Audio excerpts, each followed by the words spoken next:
সকালে ঘুম থেকে উঠে আজকে একটু বাইরের দিকে গিয়েছিলাম। আসলে সকাল, সকাল আমার হাঁটা হয় না। সকালবেলা হাঁটলে কিন্তু শরীরের জন্য উপকারী। তো হাঁটতে পারি না। আসলে সকালবেলায় কিন্তু ব্যস্ত থাকি, প্রচুর ব্যস্ত থাকা হয়।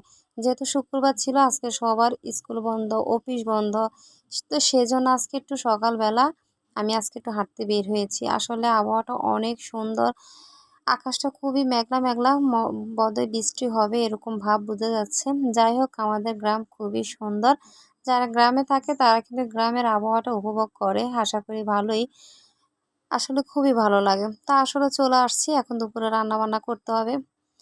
তো দুপুরে রান্না কিন্তু বসিয়ে দিয়েছি। আর সকালে নাস্তাটা আজকে বাইরের থেকে আনা হয়েছে। আপনাদের ভাইয়া বলতেছেন যেহেতু আজকে একটু নাস্তাটা বাইরে হোক, এগুলো তো তুমি বাসায় করো। তো আজকে নাস্তাটা কিন্তু বাইরে থেকে আনা হয়েছে। তো নাস্তা খেয়ে আমি দুপুরে রান্নাবান্না বসিয়ে দিয়েছি। আজকে আমি ডাঁটা দিয়ে আলু দিয়ে মাছ দিয়ে রান্না করব আর মুরগির মাংস রান্না করব। এরপর আমি রান্না করব সিম দিয়ে আলু দিয়ে মাছ দিয়ে। সবকিছু মসলা কষিয়ে নিয়ে এখন আমি ডাঁটা শাকগুলো দিয়ে দিলাম আর কি। তো এগুলা কিন্তু ভালো করে কষানো হয়ে গেছে। এখন আমি ঝোল দিয়ে দিয়েছি। এখন কয়েক পিস মাছও দিয়ে দিতেছি।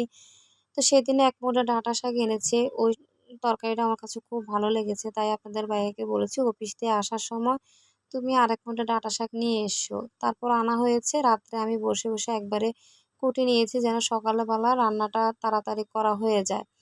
তো এই তো এই তরকারিটা হয়ে গেছে। এটা এখন আমি নামিয়ে নেব। আর ঝোল কমাবো না। একটা তরকারি রান্না করব আর কি। এখানে আমি মুরগি মাংস রান্না করব। তো এগুলো হলুদ, মরিচ, লবণ দিয়ে ভালো করে মেখে নিয়েছি। এখন আমি একে, একে সবগুলো পিস দিয়ে দিলাম। দেওয়ার পরে এগুলো একটু ভালো করে ভেজে নিব। এখন ভাজা হয়ে গেছে নামিয়ে নিব। তো এভাবে করে কিন্তু আমি সবগুলো ভাজি করে নিয়েছি। তো এখন আমি একটু বেশি পরিমাণে পেঁয়াজ কুচি দিয়ে দিলাম আর কি। এখানে আর আলু বা কোনো কিছু দিয়ে রান্না করব না। একটু ঝোল, ঝোল করে শুকনো, শুকনোই রান্না করা হবে। তো এখানে সব মসলা আমি একত্রে মিশিয়ে নিয়ে এখন মশলাটা দিয়ে দিলাম।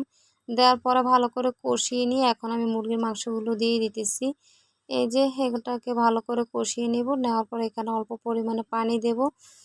তো বেশি একটা ঝোল রাখবো না। শুকনা, শুকনা করে রান্না করে নিলে কিন্তু রান্নাটা হয়ে যাবে। তো এই তো রান্নাটা প্রায় হয়ে গেছে।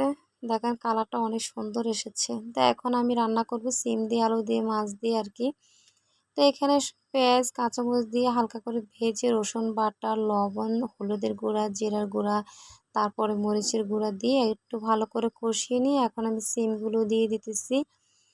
তো এখন মাছগুলো দিয়ে দিব আর একটা টমেটো দিয়ে দিতেছি। দেওয়ার পর অল্প পরিমাণে একটু পানি দেব। শুকনো, শুকনো করে রান্না করব। তো এখন ঢাকনা দিয়ে কিছুক্ষণ রান্না করে নেব।